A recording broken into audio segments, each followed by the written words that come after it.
Hello, lovely people. Thank you for stopping by on our channel. This is Richmond Juvenal Ewi, and I'm here with yours truly, my beautiful wife, Lordina Juvenal Ewi. So, today on this video, we want to talk about some of the things that we have learned that we think is very important if you are thinking about um, applying to go and study overseas or go and study abroad. Stay tuned and then we talk more about it. A new place, a new home for a while. Let me feel alive. Nothing to hold me back. Take my time, just enjoy the ride. A new man passing by. Life is good, best I've ever felt. Get me up, somewhere new, somewhere I can find myself.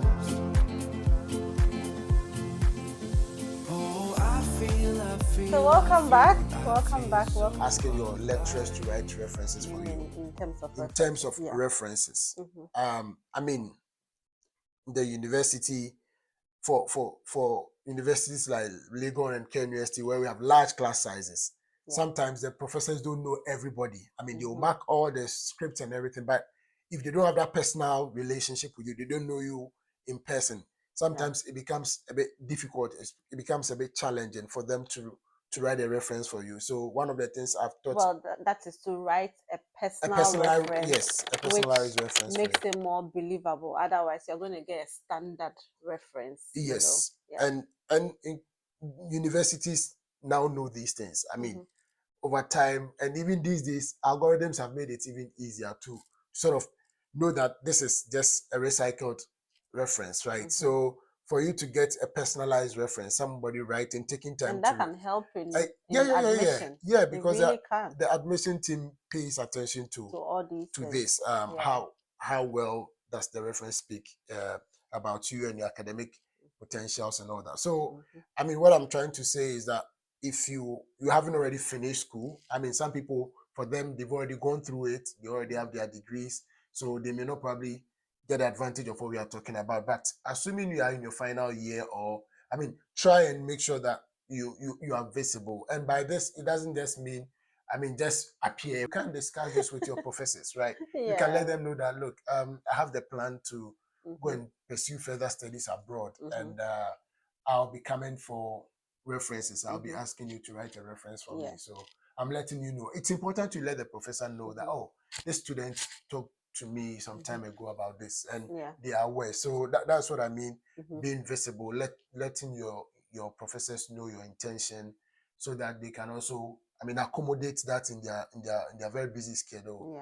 And when you call on them, they can write a very wonderful reference for you. That I think, because it's important.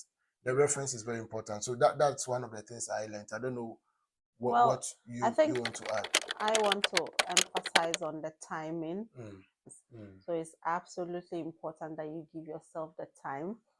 And so just wait, and then when you suddenly feel pressure, then you go and put pressure on your lecturer. Hey, write this reference for me now. Otherwise, they'll just write a normal everyday reference, and that will not even help in making you stand out out of the crowd. And you know that when you're applying to universities like Cambridge, they receive perhaps millions of applications, and you want to stand out. So every little helps. That's what I would say. So keep your time in mind, and make sure you get all your documents ready. I want to say something on that. Look, the personal statement is very important. And oftentimes, because for most people, it will be the first time they are writing a personal statement. So there's a tendency to just take a sample, what someone has given to you, and then use a format, similar formatting.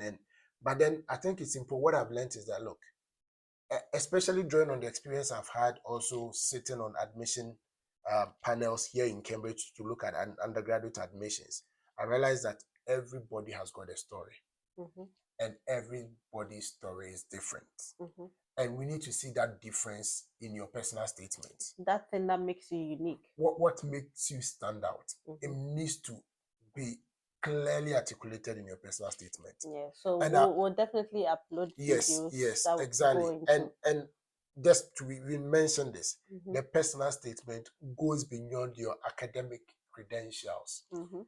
And It's oftentimes, not a rehash of your academic no, credentials. because you would already submit your transcripts. Mhm. So the panel will review your transcripts and they will know that this person meets the criteria, Mhm. subject knowledge, competency, all your grades are there.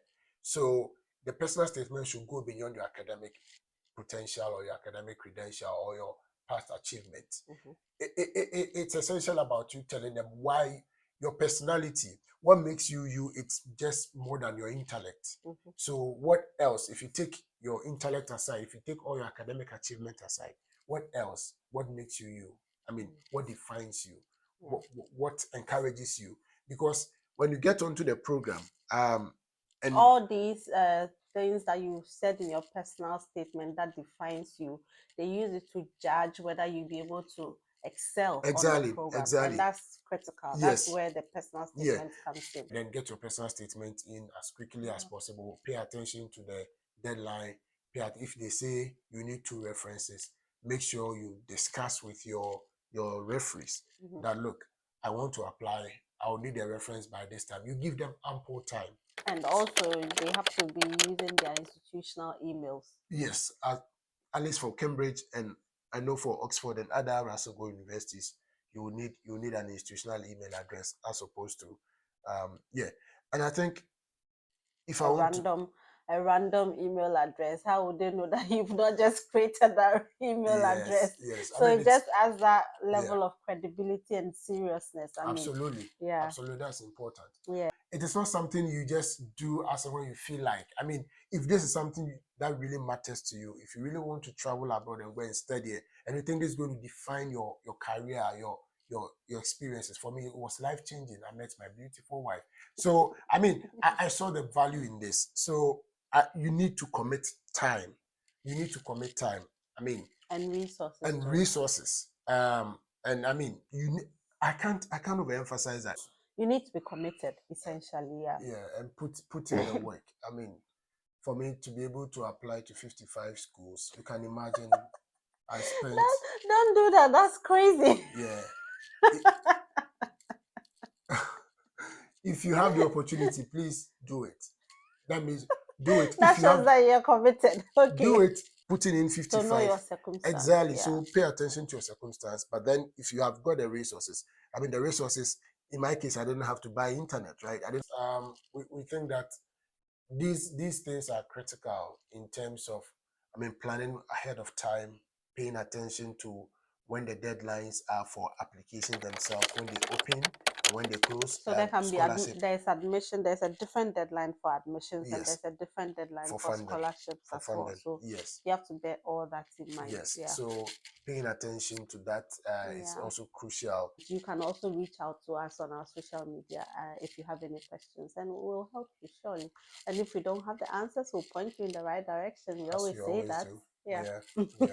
And we created this channel to also share our experiences and also make sure that people also benefit from our experiences and knowledge. Yeah. So we still have a lot of videos coming up, a lot of content, because we know this we've not dived into so many things. So we will go in depth into even applying for a postgraduate study, like a master's degree, even the scholarship process, and even applying for a PhD, because you applied for a PhD. So thank you, and leave comments. I mean, if you have suggestions regarding specific content you want us to do a video on, we'll be happy to learn that. And if you have any question regarding studying in Cambridge, which we've been talking about so far, please don't hesitate to reach out to us, and we promise we'll get back to you. So thank you, stay blessed, and we are really grateful that you stopped by on our channel. Bye.